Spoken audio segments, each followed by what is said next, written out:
Hi, welcome back to J&J Fantasy Flyers. I'm Joey. And I'm Jason, and we're helping you soar above the competition. Soar above the competition. Here we are. We'd like to thank everybody for tuning in to our first episode. More than 600-700 likes on Facebook. A lot of views on YouTube as well. We'd like to appreciate you guys. Keep pushing it out there, getting us out there, so we can help more and more people win their leagues and going forward. We know a lot of you are drafting this weekend.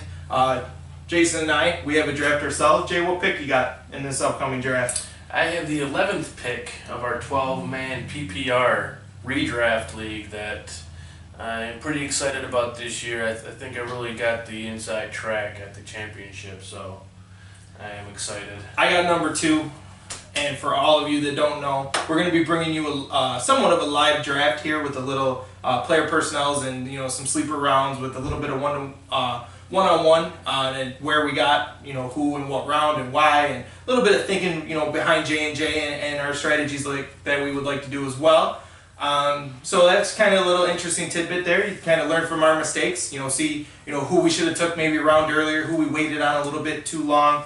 But however, going forward, we're going to kind of get you introduced to our leagues. We have 2 that we're going to bring to you this year. It is our redraft league that we've been in for, I'd say, since 2010 together. Yeah, it's been 6 years, 5, 6, 7 years. Yeah, so it's been a good time. And then we also have a dynasty that we do as well. So definitely going to give you guys a little taste of what it's like at J&J and meet a couple of our friends that played with us for quite some time as well. So we are pretty excited to bring that to you. Also, going forward here, Jason's down about the 11th pick. I'm number 2, so my pick's basically Johnson or Bell, right? Yeah, it's really not much of a choice. And if I know, the guy who's got number 1, he's taking Johnson because he won the Super Bowl last year with them. So, Jason, I'm pretty sure, down there at 11, you're probably looking at a wide receiver, right? Yeah, in that range, I think the wide receiver is your best bet at the end of the first, especially in the PPR. And you can always grab one of the top flight running backs on your way back in the second. So, you got to get that top-notch wide receiver. I agree. And lucky for Jason here today, we're going to be going over our wide receivers and tight ends list here. Get that kicked off. And also stay tuned for the end of the show. We got some pretty bold predictions, wouldn't you say? Yes, we do, actually. And speaking of bold predictions, I believe you, sir, need to explain your prediction here on your number 1 wide receiver. To be perfectly honest with you, I think Mike Evans is the guy that you should take over. If you had your shot at 1 wide receiver this year, I think it's Mike Evans. So you're taking Mike Evans, let's say number 3 overall. Yeah. After David Johnson and Bell are off the board. Yep. I would feel confident taking Mike Evans. Now, obviously, guys, in a PPR league versus standard league, our rankings are going to be a little bit different going forward. I personally still have Mike Evans, number 1. Led the league in targets last year with 170. Not to mention the good stuff here for fantasy football is he had 20 targets inside the red zone. Put that into perspective there for you. He led the league as well. Jameis Winston loves him some Mike Evans. And how many times have we seen it to where Jameis is in trouble, he just throws it up and Mike Evans comes down with the ball? I agree with you there, Joe. Those are some pretty decent numbers, but I think you also got to take into consideration the most important time of the year is the playoffs. Your fantasy playoffs usually around weeks 13 to week 16. And Mike Evans just completely disappeared last year. He would, I think he was finished top 40 each of those 3 weeks. His best finish was top 41, and he disappeared.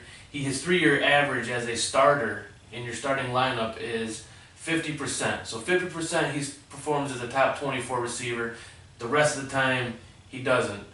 Just that kind of consistency, I can't see that as your number 1 guy when you got a guy like Antonio Brown who is 74.5% in his 3-year average as a top 24 receiver.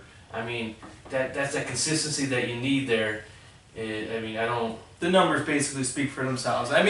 You really can't go wrong with either or. I'd say that if you could get Mike Evans or Antonio Brown in the first round, you're really not doing too bad. However, I just think Mike Evans has not scratched the surface yet. Yes, the playoff stat that you had, trust me, I found out the hard way. I had Mike Evans, and Aaron Rodgers in our dynasty playoffs, and I got knocked out by David Johnson. So and Bilal Powell of all people. So and Bilal Powell put up a hell of a game against the Miami Dolphins. So that was a double whammy, even though we won. But so I mean I definitely understand where you're coming from, and I really don't think you go wrong with Antonio Brown, maybe Odell Beckham. Hell, even Jordy Nelson finished in the top 2 last year. You really can't think any of those guys you're going to be happy with going into the season. I mean, you got Jordy, A.J. Green, who almost was the first player in NFL history last year to start his first 6 seasons with 1,000 yards, and he only missed it by 50 yards. And when he got hurt in Week 10, so another 6 weeks of production. Yeah, I mean, he could have had that in another quarter the way he was playing last year. Which, I mean, sucks for him, but at the same time sucks for fantasy owners. I think that gives you a glimpse into what kind of year you might be able to expect out of AJ this year. And that kind of backs your Andy Dalton pick in our last episode as well, going forward. So and Andy Dalton, like I said, will progress back to his career average and passing and touchdowns and whatnot. No, I agree. I mean, like we said, you really can't go wrong. I just like a little bit of an upside. I mean, how often does a number 1 wide receiver stay number 1, for that long? I mean, going forward here, I just, I could see, Mike Evans, maybe even Odell Beckham, somebody's going to take over that number 1 spot, eventually at some point here going forward. Which I can't disagree with you there, but again, I think it's the consistency that's going to get me to take someone else over a guy like Mike Evans. I think the end of the season numbers are going to be fairly similar. It's the week-to-week production that I'm looking for with that number 1 receiver. Oh, I understand. I just think going forward here with my rankings, I mean, like we said, you really can't go wrong with any guy that you take. At 3, obviously, Antonio Brown's the consensus for a reason. He's one hell of a player. He's the guy you want. I mean, I'll even say it as well. You can't go wrong with Antonio Brown. However, another stat with Mike Evans, he's been in the top 10 of average depth per pass, per target, for every year he's been in the league. So, I mean, there's another high upside. I mean, he's going to get you 13, 14 touchdowns. I mean, I'd say that if there was any wide receiver in this year that could scratch maybe 18 touchdowns, I'd say Mike Evans is probably in the league for that. Wouldn't you agree? Yeah, I would probably put him up there. I think Jordy and Dez, who I'm projecting Dez, they have a nice bounce back here this year. I think both of them will be right there because, I mean, that's Dez's game, and Jordy just plays with Aaron Rodgers, which has always been a strong part of Jordy's game. Definitely. No, I understand, and I agree. But I do believe that Mike Evans probably leads a bunch. Yeah, I mean, like we said, you really can't go wrong. It all depends on where you're drafted. If you're sitting at 3 and you take Mike Evans, there's going to be a lot of people in your league scratching their heads and thinking, here we go. But hey, if it works out for you, you heard it here first at J&J Fantasy Flyers. Really can't go wrong with that. But let's help you a little bit deeper in, because we all know who the top 5, 6 wide receivers are this year. Let's say, a guy that's going a little bit later in drafts that you could see sneaking into the top 5 when we do the show again next year. Yes. The guy I have sneaking in there who is currently now going in the middle to late 3rd round is Keenan Allen. Who, I mean, I don't even think I really need to talk about this guy's skill set and abilities. I think it's known if you play fantasy football. He's a stud. Especially in PPR. Especially in PPR. Yes, in PPR, this is mainly what I'm calling for. I don't think maybe, but I don't really see it happening in his standard scoring league. But, I mean, the guy is one of the best, if not the best route runner in the NFL. When healthy. When healthy, yes. He's got to play 16. If he plays a 16... he's going to be in the top 5. I believe going next year, he'll be drafted as a top 5 wide receiver if he can stay healthy, which I see can happen. The last 2 injuries that took him out for long periods of time were kind of fluke injuries, could happen to anybody. I mean, I think the same year he lacerated his kidney. Andrew Luck did the same thing. Yeah, and then what was it, like an Achilles injury or an ACL or something? It was ACL, which happens to anybody. Yeah, it's a fluke injury. I mean, to be perfectly honest with you, I've been on the Keenan Allen bandwagon for the past 2 years. You'll know because you ended up with them in Dynasty this year. I traded Keenan Allen to Jason as just one of them things to where, you touch the stove too many times, you learn not to touch it anymore. And I'd say that's where I am. Now, don't get me wrong, I wouldn't be out of the realm of possibility to see Keenan Allen catch 125 balls this year. I'd say we both agree. However, if he doesn't, let's say he only catches 70 to 80, I think there's a little bit of a drop off there. I want to put him in the top 5, as his ceiling. I understand it's very high, but I could see maybe a low end wide receiver number 1, maybe 10, 11, 12, somewhere there at that, and I think that's his ceiling. Which I think that's baked in his ADP right now, going in the middle of the end of the 3rd round. You don't need him to be that top 5 receiver, but if he does and he gets that for you as your number 2, I think you're golden, and I think you're very happy with that pick. No, I mean, I can't go wrong. I mean, me with the in our redraft league, I'm at 2 overall. I mean, he's in strong consideration, for my 2nd or 3rd round pick. It is a 12-team league, so when it comes back. However, the one guy that I'm going to go after before Keenan Allen is my pick to sneak into the top 5, and that's Amari Cooper. Don't get me wrong, I love Amari Cooper this year. I wasn't high on him the previous 2 years. However, the guy has had 2 1,000-yard seasons. Oakland's offense is going to be powerful with the additions of Marshawn Lynch. It's going to free up maybe a little bit of coverage on the outsides as well. I know you have Amari Cooper in your dynasty as well. I got Amari Cooper everywhere I can get him. I love the guy. I mean, everyone's expecting with this new age wide receiver that these guys are supposed to come out and put up 1,500 yards receiving and 10 touchdowns the first year in the league. He still put up historical numbers his first 2 years as a rookie and a second-year player. He's progressed each year. He went from 18 to, I believe, 13 or 12 last year, finishing in fantasy. The guy, I mean, the only thing he's missing are the touchdowns. Yeah, and I would say red zone looks as well. Red zone looks. I would want to say we were reading something to where he received 0 red zone looks last year, red zone targets inside the 20. It's been noticed, and I think the coaching staff or Amari himself had made a point to make that a focus this offseason going into this year is establish himself as a dominant red zone player. And that's not to mention also that Amari did have the most defensive pass interference calls against him in the end zone. So, I mean, take that for what it is. But I know I watched one game where I seen him have 4 touchdowns in a row that it ended up being called back for holding or pass interference or whatever the case is, man. It hurt to see that game. No, I understand it. And I mean, I'll tell you right now, there's not anybody here, minus, Jason. He's the one guy that knows my love for Amari Cooper. I've been trying to get him in Dynasty, and he's not budging. I've offered him 4 first-round picks, some rookies, going forward here. And as we get a little bit later on, we're going to be doing a Dynasty special as well, where we're going to post both of our rosters once we get them finalized and this and that, and kind of let you guys critique them and see what we're looking at. We're going into the 4th year of our Dynasty. This will be year 4. And I believe I have a championship, and our 3rd off season. I mean, I got beat in the semis. Was it 2 years ago? I mean, I'm drafting young. And my team this year, I feel like, is pretty stacked. Well, you got A.J. Green, like you had said, Keenan Allen, Amari Cooper. I mean, basically all your guys are right there. I mean, you really can't go wrong. I added the quarterback I was missing last year, and I got a nice couple pieces at tight end, so I'm pretty happy where I'm going there. Definitely. I would agree with that as well, here going forward, too. So, yeah, I mean, I don't think you could really go wrong with Keenan Allen or Amari Cooper. I'd say we're both looking at maybe end of the 2nd, early 3rd for both guys. Yeah, they're going to go the 2-3 to turn there. I would even say, and I'll even jump on the table to say maybe, early 2nd round for Amari Cooper. If he's your guy. If he's your guy, you got a whole, 20 more picks before it's going to be your turn again. Sometimes you got to jump up and get them. Definitely. No, I agree. I mean, I would say maybe I think I like Amari Cooper a little bit more than Michael Thomas this year. I think Cooper definitely has a higher ceiling there, and I would agree. I think Michael Thomas has a nice, safe floor. Yeah, I would say his floor is higher than Cooper's. I would agree with you on that one. It's probably personal opinion.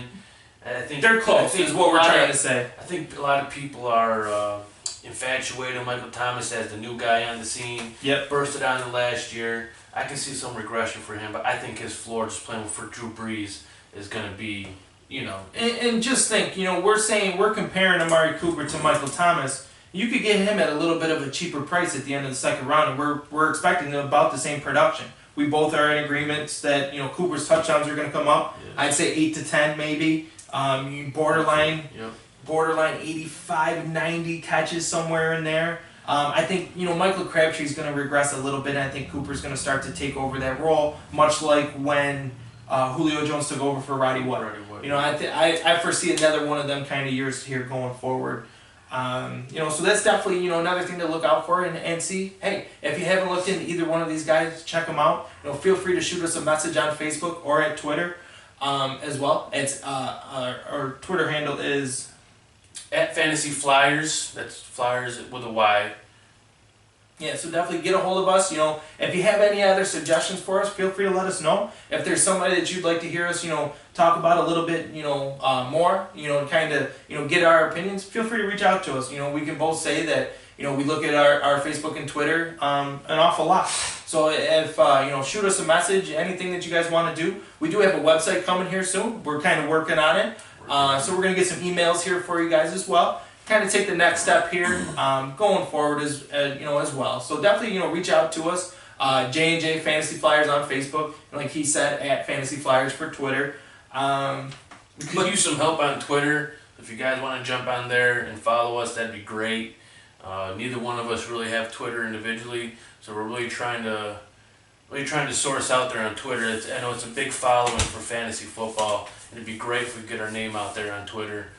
I agree for sure. It'd be a huge help if you want to help support us in any way you can. Definitely, and just within the support that you guys have given us within the previous 2 days. I mean, we both, we've been texting each other back and forth and say, "Did you see this? Did you see that? Look at how many, this and that." I mean, hey, we both already almost got more friends on this new Facebook than we do in our personal lives. So definitely as well. But let's transition a little bit deeper down into the wide receiver. Down the rankings a little bit. Jay, who do you got a guy that we can get maybe, a little bit later that you think you could maybe, get a good value that could be a flex play for you? Well, I'll tell you, I'm going pretty deep here in the bucket. And right now, going in the 13th round is Cooper Kupp. Cooper Kupp. Rookie receiver for the Los Angeles Rams. Now, do you think Sammy Watkins hurts him at all? I think Sammy Watkins helped him. Cooper Kupp is a PPR play. He's not going to get you a bunch of touchdowns, but he can get you a bunch of catches. And Sammy Watkins is going to help open that offense up. He's going to open up the middle of the field, his crossing routes. Jared Goff looked good in his last preseason. Jared Goff looked good. He's peppering Kupp with targets. I think I don't want to talk too highly of the Rams yet, but they did get rid of the mediocre Jeff Fisher. So, I mean, that's a positive too. I believe Todd Gurley, it's going to free up a little bit more for Todd Gurley as well. And if they get the running game going a little bit, it's just going to open the offense. I mean, I'm predicting some huge year out of Kupp. But, I mean, if he could win you some weeks.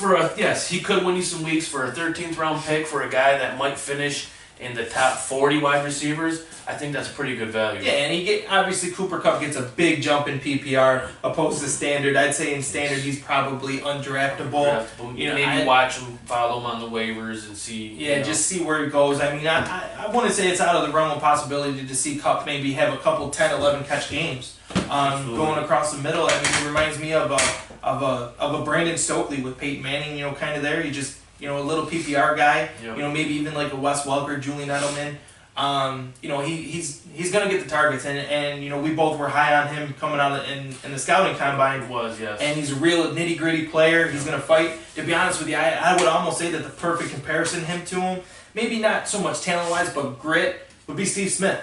The recently retired Steve Smith. I could see Smith, that. I mean, that was just the attitude on that guy, man. Because you never want to go against him because he'll put you in the dirt and he'll come back and give it to you again. I mean, that was the game against when he went back to Carolina and just torched him. Oh my goodness, that was Steve Smith was he was cool to watch. Back in the day, and we could see a little grittiness out of Cooper Kupp. I like that pick. I think that that's somebody that you could get late in your drafts. That hey, we're not saying he's gonna rival Antonio Brown or Mike Evans, depending on who you are, for the number one spot, but. Hey, if we can teach you anything about fantasy, it's depth. Number one, get your depth at running back and wide receiver.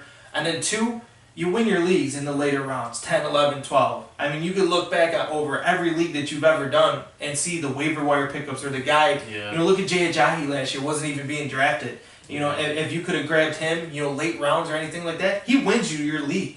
I mean, most likely. Jordan Howard as well. So I mean, there's definitely guys there late, and we could see Cooper Kupp being, a pretty good pick. I mean, he's a little bit later. Your pick. Who was your pick now? I got Dante Moncrief. I believe Moncrief can take the next step. I believe Moncrief gets a little bit higher of a boost in non-PPR. I know we talk a lot about PPR guys, so I figured I'd give you somebody in a standard league that you could really target. I mean, the guy missed 8 games last year. 8 games and had 7 touchdowns. I mean, just imagine if he played all. He could have 12, 13 touchdowns. He might not get you, the yardage or the PPR points, even though I think Andrew Luck's going to come back healthy. I think the whole offense is going to be a little bit better. And being Andrew Luck's number 2 target, it really doesn't hurt you at all. And for like a 7th, 8th round price tag, I think you could do worse than Dante Moncrief at the 7th round. What do you think? I gotta disagree with you on Moncrief here. Let's ask you a couple quick questions. Do you have Dante Moncrief or Tyrell Williams? Moncrief. Moncrief or Marvin Jones? Moncrief. Okay, you're lucky because those guys are going after Moncrief. I just want to make sure you're staying true. Paying attention. Yeah, no, definitely. I would take Dante Moncrief over a lot of them guys. I mean, hey, I could even see taking a Dante Moncrief over. I'd put him right in the same breath as like a Larry Fitzgerald this year. Really? I mean, Larry Fitzgerald is a standard league, yeah. Yeah, standard league. I mean, he takes a little bit of a regress down in PPR. Who knows? He's still young. He's only 23 years old, so he still hasn't scratched the surface. And I was pounding my chest for Dante Moncrief last year. Trust me, I really was. There are a few points I wanted to make about Moncrief. One, he's yet to be anything more than limited at practice with a shoulder sprain, and if Andrew Luck doesn't play, I don't know if this is going to be much of an offense at all. I mean, he's not throwing yet. They say he's going to be ready, but the closer it gets to the season, man, the more scared I get that he might end up putting him on the pup to start the season. And I mean, at this point, I don't know why they wouldn't. Why risk hurting him even more? Why, if he's not ready, he's not ready. And just, I know in the 1 year that Moncrief did have over 100 targets, played 16 games. He only finished with 6 touchdowns, and I think this was 2 years ago. So it was rookie season. No, this was his sophomore season. Oh, okay. I mean, going forward here though, I mean, he missed 8 games and had 7 touchdowns. So I feel as if Moncrief's trending up, and hey, it's a 7th round price tag. It's not going to kill you if you miss on that. I'll give you another one just to kind of combat Jason's point on Moncrief. I'll give you a little bit more of a PPR guy that I would like a little bit higher or in the same spot as Moncrief. That's Devontae Parker. I know I'm a Dolphins fan. I've always been since I was a little kid. But Jay Cutler said he's a faster Alshon Jeffrey. Okay. And, I mean, going forward here, I don't think you can go wrong with Devontae Parker. We're both Dolphins fans, and I think there's a lot to like. I mean, I agree with that. I think Jay Cutler is a huge upgrade for Parker over Tannehill. It fits his skill set better. I mean, even Cutler himself said he's a faster Alshon Jeffrey. Yeah. Which I don't know if that was a shot at Jeffrey or not, but I don't think so. But I mean, you gotta remember, Stills is still there, and Stills outproduced him last year, and Stills is good with the long ball himself. That's where he strived off of last year, getting them long touchdown plays. But Parker is healthy for the first time. This is his first healthy camp. This is true, I guess. And let's put it like this, Parker was a first-round pick. Miami took, 11, 12 overall, something like that. Yeah. And with that being said, it's a make it or break a year for Devontae Parker, let's be honest. If he puts it together this year, I mean, how much longer are we going to sit here and say, Devontae Parker, it's either going to happen or it's not. And I believe this is the year that he comes out and shows it. I personally think that Parker, could wind up in your top 20 wide receivers. A mid to low end wide receiver 2. If you could get him in the 8th round, you could do a lot worse. So, I agree, and I mean, I really have nothing else to add to that. I love Parker myself. I'm trying to temper my expectations. Don't want to be a complete homer on this, so.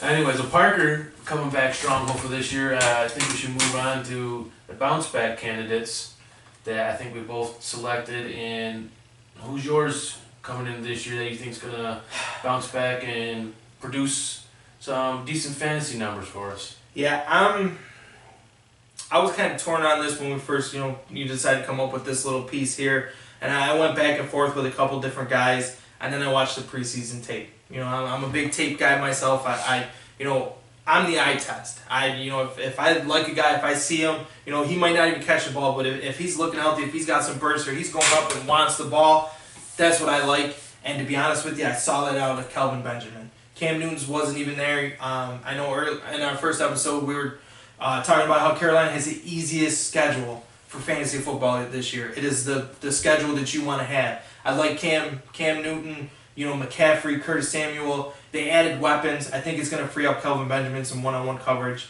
They still got Jonathan Stewart. Cam Newton's another year. He's got the surgeries coming back. There's a little bit of a situation to monitor. But, Kelvin Benjamin, he's a 6'5", 245-pound target. He's the number one option in Carolina. He's going to get some red zone looks. I'd say he gets a little bit of a bigger bump in standard opposed to PPR. But he's going late. His rookie year, I believe, he was getting peppered with targets even. I mean, he was a pretty good PPR play. The year his second year he tore his ACL. Yeah. And to your point, you say it takes a full year of playing before you're back to yourself coming off that ACL. I do think even though Jordy Nelson broke the trend last year, let's be honest. Yeah. But he's also got Aaron Rodgers. Cam Newton had a down year, but let's remember, Cam Newton put up all the points without Kelvin Benjamin being there. Yeah. He blew it up. I think McCaffrey and Curtis Samuel help open up the offense. Definitely.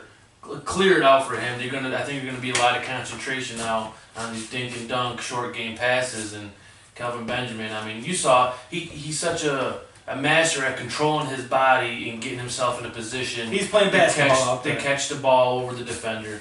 It's what he does, and that's what Cam's good at, just throwing the ball up. Not to mention Devin Funchess is looking pretty good. Reports out of Carolina is, he might be, that step. And, we didn't even mention Greg Olsen. Greg Olsen over the middle. He's going to take some targets as well away from Kelvin Benjamin. However, I think it's going to open up the offense. It wouldn't be... And for a bounce back year, let's temper expectations by bounce back. We're not saying this guy's going to finish as a top 10 wide receiver. I wouldn't be surprised if he did, but that's not what we're expecting, right? Top 10's a little tough. If he gives you a top 10 season, you're thrilled. Yes. Because, where you're going to take him opposed to everyone So else. you're expecting a bounce back. Whereabouts are you looking at him to finish? I'd say he's more about the rookie wide receiver. He's going to be closer to them numbers, the 12 touchdowns. I would say he's going to finish with maybe 800 yards, maybe 8 to 11 touchdowns somewhere in there. He's going to put up good, wide receiver 2 numbers. I could see him as a top 24 then. Yeah, I'd say top 24. A mid-level. I think I'd say he's got some upside, and you could do worse than taking Kelvin Benjamin. I would say for a bounce back. Just a guy that you're kind of thinking of that a lot of people were down on last year. I could see him kind of climbing up draft boards by the time we do this segment next year. I wouldn't be too surprised if that happened. And speaking of his ADP and where he could end up, my guy that I'm picking as a bounce back this year is going 2 spots ahead of Kelvin Benjamin right now, and that's Martavis Bryant. And this guy is just a man beast that plays football. He is as long as he can keep his nose out of trouble. As long as he can keep his nose out of trouble. Which all reports are, he's got his head on straight, he's cut down 20 pounds, he bulked up 20 pounds, and the guy is just, for his size and strength and how fast he can run, it's just unbelievable. But if you don't mind me asking, where are you going to have to grab, Martavis Bryant? Do you think the risk is worth the reward on that? And not to mention, when Martavis had his breakout year, Le'Veon Bell wasn't there. He wasn't, taking away the touches. And you got Le'Veon Bell, you got Antonio Brown, Juju Smith-Schuster. Who's he taking over for? There's a lot of questions, I feel, as if Martavis. I'm not worried about Juju Smith-Schuster taking away from Martavis. Maybe Bell takes a little bit away, but Martavis is... when he's out of 20 or 21 games, I forget the exact number he played, he's got 16 touchdowns. The Pittsburgh offense as a whole averages a touchdown more when he's on the field. This guy just lifts the whole offense another level that, some of these guys might be taken away, but then there's just more offensive production to go around because they're getting more offense when he's on the field. And he's going to help produce that. And, when I talk about this guy on bounce back, he's got top 10 talent. If he goes there or not, it's tough to have 2 top 10 wide receivers on the same team, especially tough. With La Bell, at and then you're talking, 3 top 24 overall players, which is just ridiculous. Yeah, I mean, But- Ben Roethlisberger might be a sneaky pick because he's got the weapons. Brian, he's coming back as well. He is a sneaky pick, but I mean, What round would you feel comfortable taking him in? I mean, I'm a little bit lower on Bryant than you are. Me personally, I wouldn't feel comfortable taking Bryant before the 6th round. see, his ADP's at the end of the 4th right now, and I'm probably comfortable taking him in the 4th. I would not take him in the 3rd. And if you can, fill your league out, and maybe you can wait till the 5th and grab him there, then that ain't good for you. I would do that too, but Just hope your league's not watching this segment right now. yeah, I mean, that's one of the guys that I am willing to reach a little bit for and try to get on my team just because of his potential is there, and I think it's a really good pick. So you'd be comfortable with Martavis Bryant as your wide receiver number 2? Yeah, I mean, if you went 2 and 2, Yeah, 2 and 2. Yeah, I mean, because you got one of the Big top, upside. You got one of the top 10 receivers. You got a top 10 running back. You probably got 2 top 15 running backs. Yeah. And then you're gonna have number 2. I mean, absolutely, I'm fine with that. Okay. I mean, I think I like Kelvin Benjamin a little bit more than Martavis Bryant. However, tomato. I don't think you go wrong. I mean, there's definitely question marks about both guys. Absolutely. Definitely. I mean, they put up similar numbers in their best season. So I would say Martavis Bryant's a little bit more of a home run pick. Would you say he gets a little bit, bigger nod in PPR standard? If you had, let's say you can only he's more of a standard. More play of a as well. standard? Yeah, absolutely. So if you had to have him in one league, you'd prefer him in the standard. Yes, but I'm taking him in PPR. I think the same area. Same round. Yeah. Okay, so you want to knock him down a peg in PPR? No, I don't think his ceiling is as high in a PPR though. But I mean, he's going to be a touchdown machine, so it might not matter. Okay, let me ask you just kind of a crazy question. I know their ADP is a little bit different. Alshon Jeffrey, Martavis Bryant, where are you going? I know Alshon's probably getting a little bit more love earlier. I mean, if you had your choice. It's going to depend on my team makeup. I think Alshon might be a safer pick. I think he's going to have the higher floor. Contract year 2 in Philly. But I think just Pittsburgh just has a better offense. And when it's that close, and I'm not sure who to go with, I'm usually going to go with the better offense. But, with Alshon being the number 1 target, Bryant being the 2, I mean, obviously we know there's a lot of points going to be scored in Pittsburgh this year. So, yeah, I mean, I'd say I'd probably go with Alshon just for the simple fact that that's my philosophy. I'm not a big, Bryant guy. But we could say that they could be comparable at the end of the year. They could finish, side by side. Oh, absolutely. I mean, I don't think there's any question they both could finish in the top 12, and I wouldn't be surprised if they both did. Yeah, for sure, Jay. I definitely could see it. As well. I really can. Once again, that kind of wraps up our wide receiver analysis that we have. If you have any questions, what you like, what you didn't like, visit us on Facebook, J&J Fantasy Flyers. Message us, write us a comment, leave us a like, whatever you want to do as well. Yeah, and don't forget, hit us up on Twitter at Fantasy Flyers. And once again, you can do the same thing. You can tweet us, private message us, whatever you want to do. Any questions, comments. I will be posting a link to the YouTube channel with a video on there. So subscribe to our YouTube channel, leave any comments, hit the like button, all that good stuff. J&J Fantasy Flyers with a Y. And what you guys want to see. If you guys have any suggestions for an episode in the future, if there's something you want to know about, I know we're both kind of excited about our sleeper episode here coming up too. So we've been doing a lot of homework on that.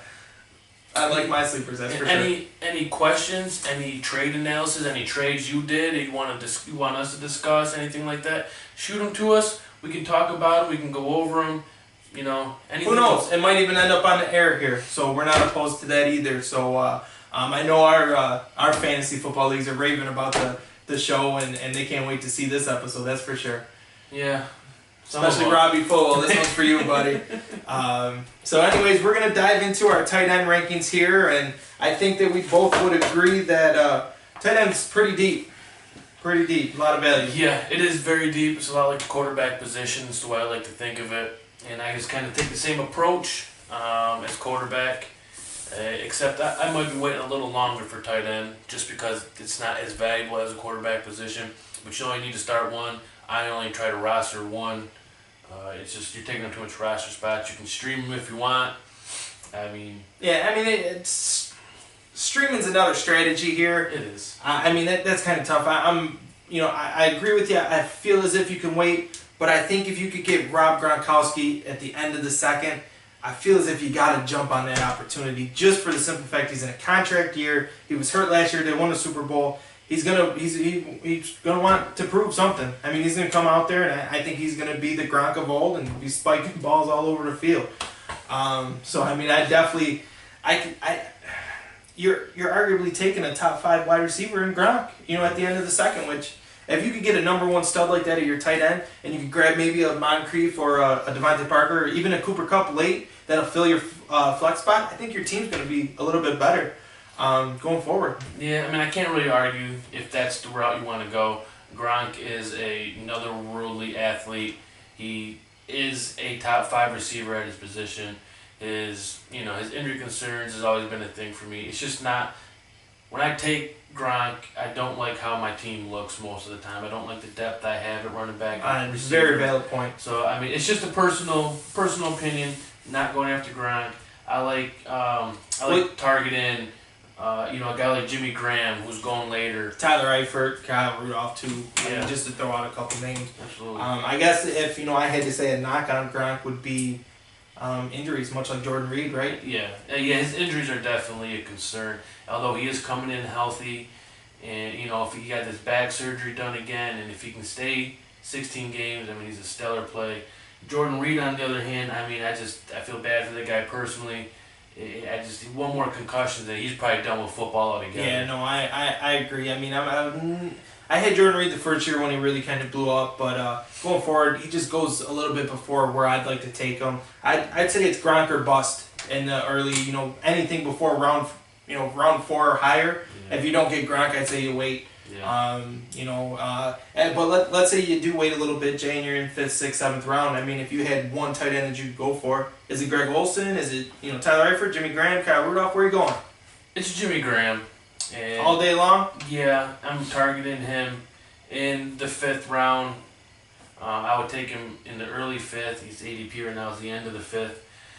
I mean, he's going way too low, I believe, for where he can finish, and he can be that top 3 tight end. He is a perennial top 3 tight end since he's been in the league.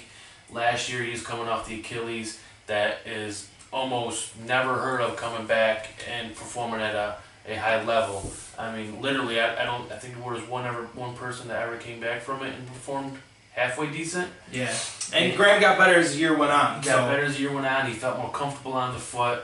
Russell Wilson was hurt at the beginning of the year. He started playing a little better come the end of the year. I think everything's just going to fall into place for him and Russell both coming into the season healthy, and their connection is really going to, come together good for him. And Graham is going to be a steal in the 5th round. Give me ceiling. What do you think Jimmy Graham's ceiling is? I think he can be number 1 overall if Gronk. No, obviously. No, I think Gronk's number 1 if he plays 16. I don't think anyone's unseating him. If you had to give me a stat line for Jimmy Graham, I know I'm putting you on the spot here, but if I had to give you a stat line, I'd say 1,110.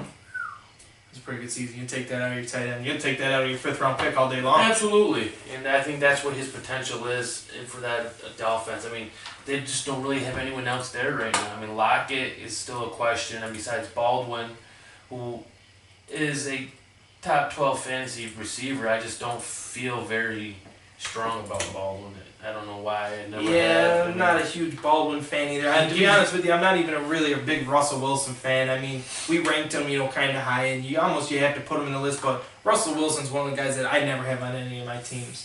I feel as if, obviously our strategy is to wait on quarterbacks anyways, and where Russell goes compared to where you can get him.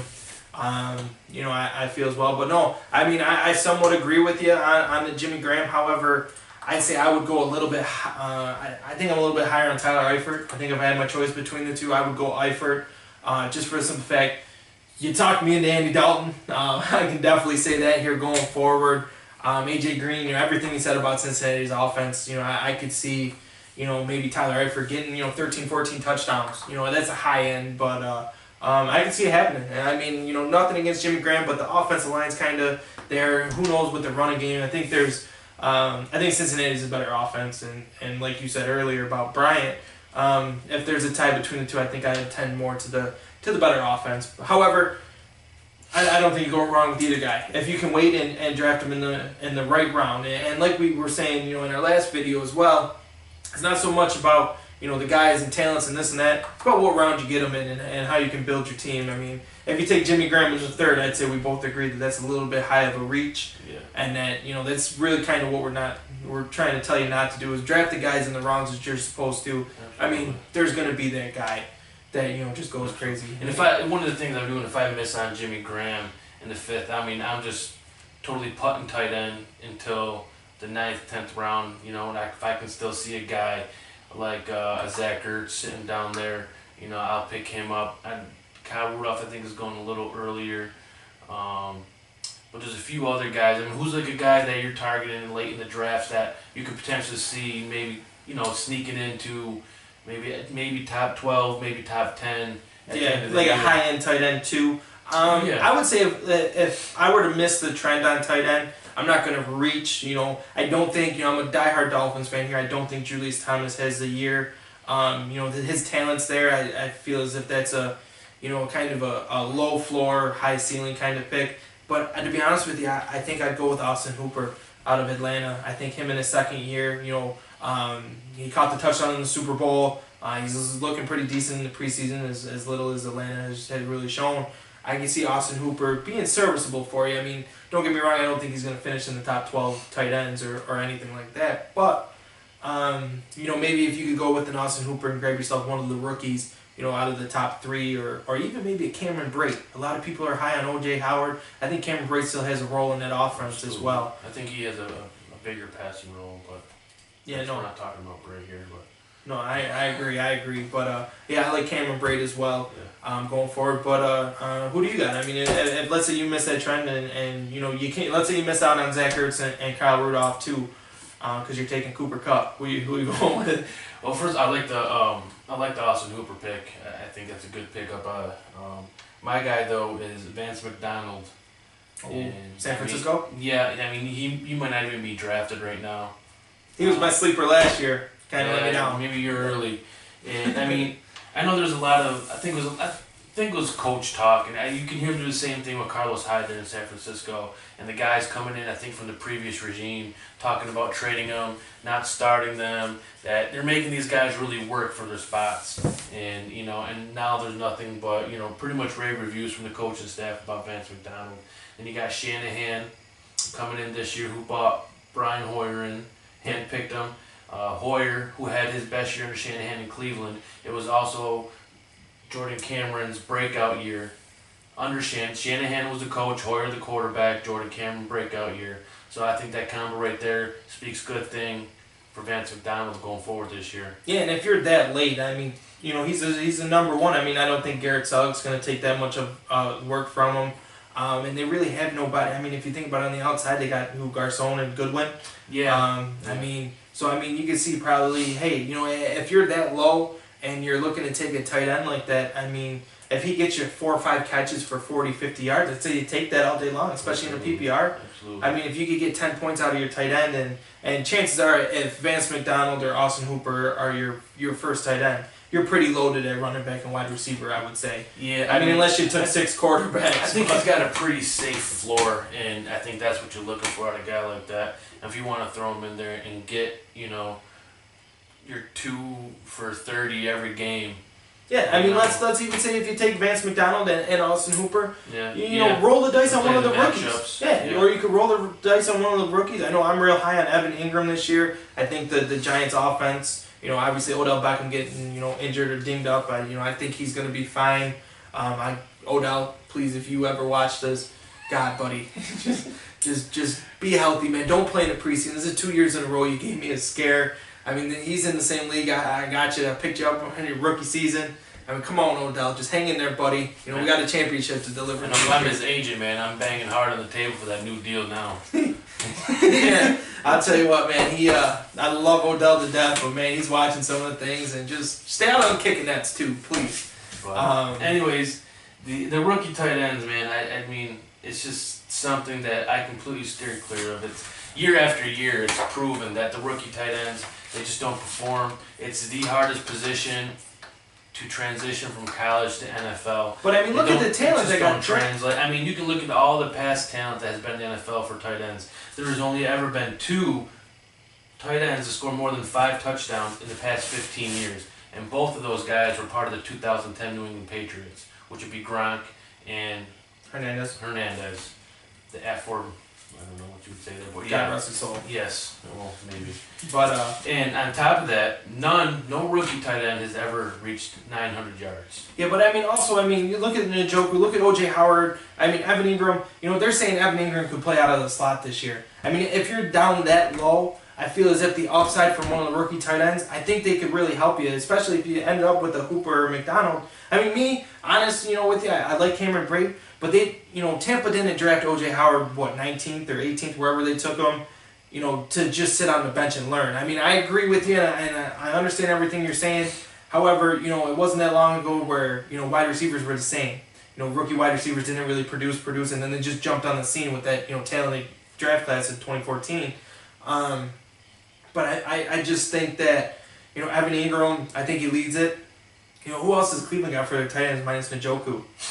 Well, I mean, they told Gary Barnidge to beat it as soon as they drafted him. I think they're on the phone with both at the same time. Yeah, Barnidge and Doug Whaley are sipping Mai Tai someplace. So, no, but I mean, I can see your point, but back to your point of O.J. Howard bringing it, he's one of the most refined run blockers. Sorry. So I believe he's going to use him in that type of position. Yeah, I mean, I Cameron Brate, I mean, you just don't take a guy like Cameron Brate the year he had last year, and you don't just put him on the bench either. You know, you utilize both of them and use their skills, and I think that's what they're going to do. And I think that offense still goes through Mike Evans. I mean, let's not fool ourselves, even though, I mean, you know, maybe a little bit gets taken away. I just think it opens up more. And you know, you guys see how I felt about Mike Evans. But what about Rico Gathers? I know he's kind of one of the hot preseason talk, and to be honest, he used to be on my college basketball FanDuel lineups back when that was legal. So I mean, he's a dynasty player right at this point right now. I mean, Jason Witten's still there. I mean, that guy, I don't know, he might retire in 5 years. Yeah. I mean, he plays every game. Yeah. And he performs, and they're not going to take him out until he stops performing. But Rico Gathers, I do like, just not for this year. I mean, you know, if you're in a dynasty, pick him up, stash him. He's a late round. I mean, hey, if you're sitting at the 17th to 18th round and you're like, you know, I'm a little thin in tight end, go out and throw out a Rico Gathers. I mean, we all know that one Cowboys fan in the fantasy football league that just jumps over everybody whenever they can. I mean, you know, hey, who knows? Maybe he has a touchdown, he has a big week, and you could trade him for somebody. He could. I mean, you can throw him on your squad, or, I mean, you know, just watch and see what happens throughout the year, early on this year. And if one goes down, then you jump on and you grab him, and, you know, you got him. No, definitely. I mean, I definitely understand and I definitely agree with that. I mean, obviously, we're not telling you to jump on a rookie running back, you know, super early or tight end, I'm sorry, you know, super early. But going forward, I mean, if you had to and you're throwing darts that late, I think it's worth a shot to, you know, take a flyer on one of the rookie throwing tight darts. ends. I wouldn't want one as my starter, but I guess if, you know, you want to throw a dart at the end of the draft and take a tight end and grab one, or yeah, I mean, grab one off the waivers if they're not all drafted. But No, definitely. I understand.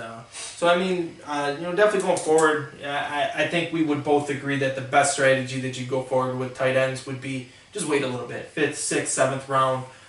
You know, I love Travis Kelce. We didn't really talk about him that much. I think he's going too early. I think he's in the third round. He doesn't get the touchdowns, but PPR, I mean, if you could get him a little bit later, he could win you some weeks. I mean, he's going to get you, you know, 8, you know, 9 catches, you know, somewhere in there, and some yardage. I mean, he's I'd say probably one of the most consistent tight ends in the group. But still, I would say that we would wait. I think we gave you enough tight ends deep that you can target. And let's face it, how many leagues, you know, in a 12-team league or a 10-team league are really taking more than 10 tight ends in the top 10 rounds? I mean, it's... Yeah. They're going to be there for you. And I think we could wait and stock up on running backs and wide receivers. I would agree with, you know, going forward here as well. So, I mean, other than that, I mean, if you guys got, you know, we got a couple sleeper tight ends coming up in our next couple episodes that we haven't mentioned yet. So make sure you stay tuned on Facebook at J&J Fantasy Flyers, you know, or our YouTube channel as well. So Absolutely. And I mean, before we close the show out real quick, I just want to ask you a couple questions about who's a guy that you're liking that you're gonna probably have on all your teams this year. I would say, I guess, it put me on the spot. I would say if we had to go with one guy that's going to be on most of my teams, I think I'm going to roll the dice with Joe Mixon. Mixon. I think if you could get Joe Mixon in the 5th round, I think he's a good value. You know, a lot of the leagues, I mean, running backs are kind of scarce. I feel as if, you know, there's an upper echelon of first, second round backs, and then I think it's a big drop off that there's a lot of guys that I wouldn't take. And then I think Joe Mixon is the lead of maybe the running back 3s. I think Jeremy Hill gets the touchdown work on the goal line. I have no faith in Gio Bernard. They don't take a guy with character issues like Mixon if they don't intend to use him.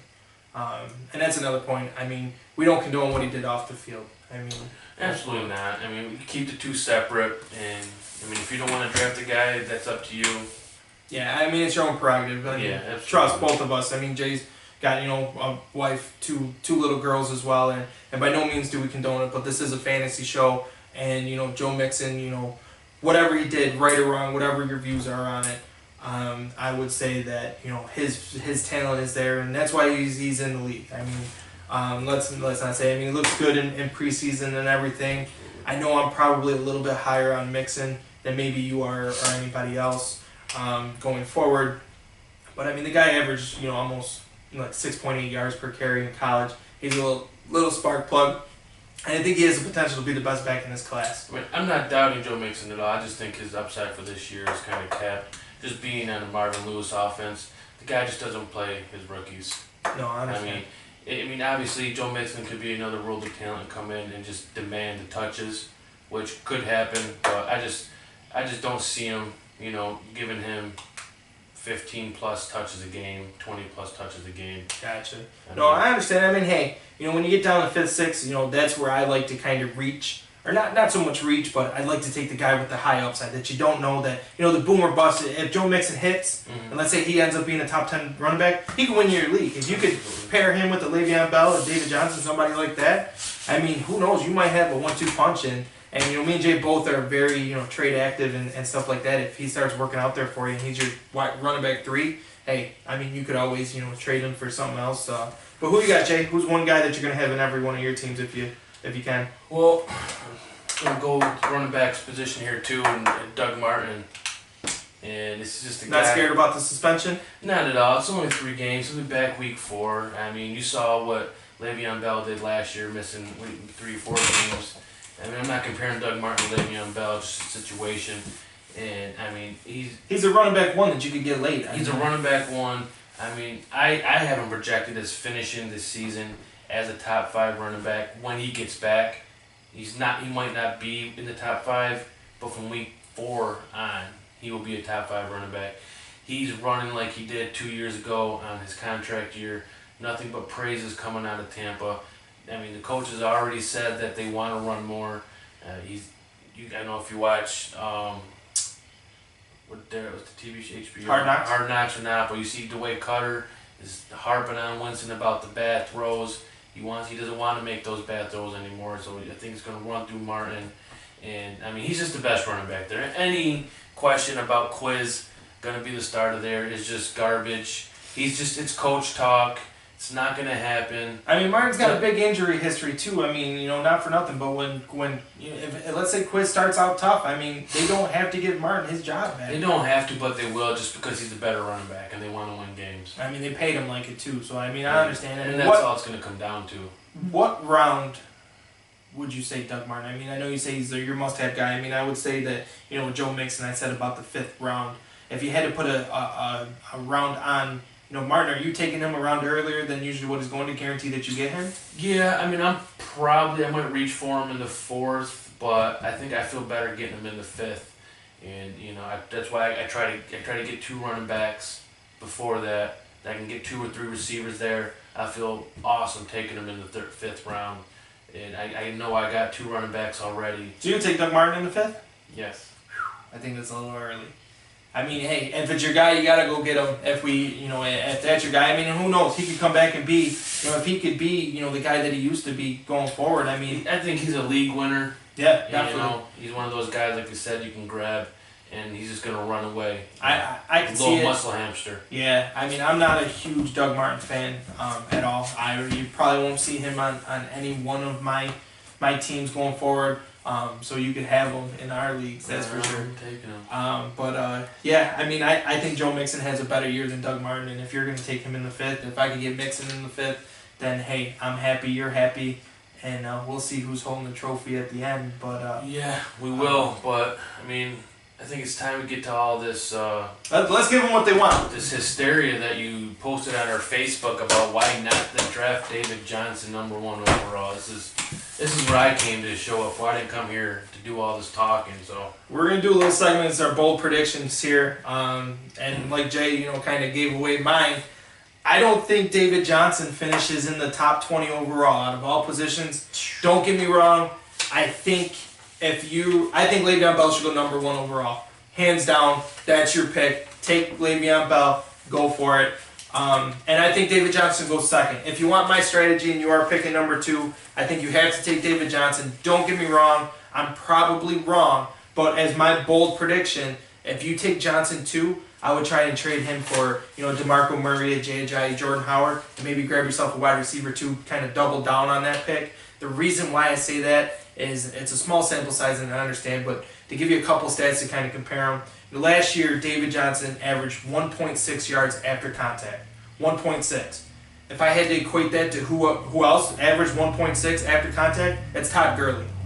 I mean, look at the 2 seasons last year. If that trend continues, I think the offensive line is horrible in Arizona. If you've followed them at all during the preseason, they're bad. I mean, David Johnson's averaging 3.2 yards per carry. The rest of the team's averaging 3. I know it's a small sample size, but the line is bad. They're switching their right tackle to left tackle to right tackle. I'm not a DJ Humphries fan at all. He's going to left tackle. He didn't even start last year. Who knows? Jared Veldheer is a better pass blocker than he is run block. Most of Johnson's runs went to the right side. Not to mention, a lot of people aren't going to say this, but David Johnson was a volume play last year. I can see his volume going down a little bit to where I think it could hurt him as well. With that being said, Johnson did average 4.2 yards per carry, which isn't the greatest either. It was strictly volume. He got a lot of work, a lot of catches, a lot of stuff going forward. And his line, I just don't think that it's going to be there. And if I had to pick an offense that's going to fall off between Pittsburgh and Arizona, I think it's Arizona. I mean, your top 3 guys, David Johnson's your young workhorse. Then you got Larry Fitzgerald, who's old, Carson Palmer. I mean, they're going to be out of the league here in 2 years. I just can see that, and I can see teams kind of stacking the box maybe a little bit. Maybe John Brown opens up running lanes for David Johnson, but his vision's not that good, either when you compare him to Bell. I think Bell's the better back. I think he's proven it. He's done a little bit longer. Injury risk. I can just see, I think the writing's on the wall for David Johnson to finish outside of the top 20 overall, not just for running backs. I think I got him slated right. I think he's going to finish, I don't know, maybe 8th for running backs this year. I just see a down year coming for David Johnson. I don't think he puts up the 1,000 yards rushing, 1,000 yards receiving. I just think it's a down year. I know you're gonna, totally disagree with me, obviously, but I do. I mean, I can't really argue the numbers you tossed out, but I do know that the Arizona Cardinals finished last season as the 26th worst offensive line, which is pretty bad. Yeah. And coming into this year, doesn't get much worse. Coming into this year, they're 17th. They were hurt last year by a couple nagging injuries. They had a couple rookies. They were kind of just throwing guys in there to play. They got some guys back this year. The offensive line should be better. And, I mean, David Johnson is one of the best at getting around the corner. And, that's what he excels at, is getting around the corner and making the first guy miss. So he makes that first guy miss. The yards after contact doesn't really matter a whole lot. Yeah, if he doesn't get touched, but I mean, with like Gurley, I mean, if I had to compare it to anybody, the yards, after contact is 1.6. That's just like Todd Gurley. If they start stacking the box, if the line can't protect for him, I mean, he's basically, if you look at the numbers last year, he was getting almost 3 yards before he was getting contact. He was able to get the full head of steam, going forward. However, after he got touched, he went down. And I think the writing's on the wall here for David Johnson to, have bust potential. However, with that being said, that is my bold prediction. Do I foresee it happening? No. I'm sure I'm probably one of the only people that you've heard say that David Johnson's going to finish as low as I think he's going to. However, I think the writing's on the wall. In your defense, which I really don't want to do in this instance, is there will be a bust. There's always a bust, a first-round bust. One of the big guys. I mean, who's it going to be this year? You know? It's proven. It's every year. Somebody busts. I mean. However, I think we would both agree. I mean, we differ on who should be number 1, who should be number 2. But let's say Bell goes 1, you're taking Johnson at 2. Even me, no in my league, which I know that Johnson's going 1 just because the guy had him last year. He basically came out in our group thread and said he's taking Johnson. So I know I'm getting Bell. Mm-hmm. But if Johnson were to fall to me and Bell were to go number 1, I would take Johnson. However, just know that I think there could be an alternative ending to this season. I don't think, we've heard nothing but hype about David Johnson. Nobody's really talking about the stats and the numbers. And if you guys really watch the preseason game, their line is horrible. I mean, it's bad. It was bad last year. I think it's going to be the same, if not worse. I mean, they got Ayupati at left guard. Shipley had a pretty decent year last year. I can see a little bit of a regression. Bohelm is the right guard, and I already talked about the tackles. Humphrey's going to the left tackle. I just don't like it. I think that there's going to be a little bit of a regression from David Johnson. And I would almost say if you agree with what I say and you're going for it, go Antonio Brown or Mike Evans, Odell Beckham, somebody ahead of David Johnson. I think they're a safer pick. I just see David Johnson kind of decreasing here a little bit, but it's the NFL. I mean, you never know. Anything could happen. They're called bold for a reason, right? Yeah. So who do you got? What's your bold pick? I'm sure everybody's can't wait to hear it. At the edge of your seats right now, but mine is Jay Ajayi will finish as the number 1 overall running back. Number 1 overall. Number 1 overall running back. Over Bell and Johnson. Over Bell and Johnson. Well, you better hope that I'm right on Johnson. Because, woo! I mean, I'm a Dolphins fan, man, but that might be a little bit of a homer pick there coming from you. It might be, but I mean, there's just everything coming out of Miami's camp, and Jay Ajayi's positive. It's glowing reports. I mean, they're going to throw him the ball more. It's not like he can't catch the ball. He did it when he was in college. He's a good out of the backfield. The guy, you're talking about yards after contact. Jay Ajayi led the NFL with 656 yards after contact. He was rated as the hardest to bring down in the NFL last year. He averaged 2.5 yards per rush after contact. He had 2 games over 100 yards just after contact alone in 2 separate games. The guy's just a beast. He's going to get the carries. He's going to get 20-plus rushes. He's probably going to get 4 or 5 catches. I mean, you're talking anywhere from 25-plus touches a game. And if he can get those receptions to go up, then, and you bringing up Cutler, look. Do you think Cutler helps him or hurts him? I think he helps him. If you look what Cutler did in Chicago when Forte was there. They're 2 different backs. They're 2 different backs, but Forte, he caught the ball out of the backfield, and that's what's going to, and in order to get to that number 1 overall, you're going to need the catches, and you're going to need touchdowns. The touchdowns, I think, are going to come. I can see that. But do you think, I don't mean to cut you off, but no. Do you think Kenyon Drake takes a little bit of that third down work away, opposed to, what Bell, McCoy, Johnson are going to get? They're going to get the 3 down. Even Gurley's going to be a 3 down back this year. No, Ajayi's a 3 down back. Drake's going to come in and spell him on a couple series here or there, and that's it. Well, Ajayi, they're going to feed Ajayi until his knee just gives out in a couple years and let him go with his rookie deal. Yeah, if he could play Buffalo every week, I'd say I'd agree with that. But that's bold. That's pretty bold. I think he's going to give you a couple big games, but I think he's going to give you a lot more 100-yard games. Not so much the stinkers. I know he gave some stinkers in there last year, and he gave those couple, some ridiculous 50 or 60% of his production came in those 3 200-yard rushing games. I think that's going to even out a little more. Especially with Mike Pouncey, his 3 200-yard rushing games came when Pouncey came in. When Pouncey was in, he's a beast. He's an animal.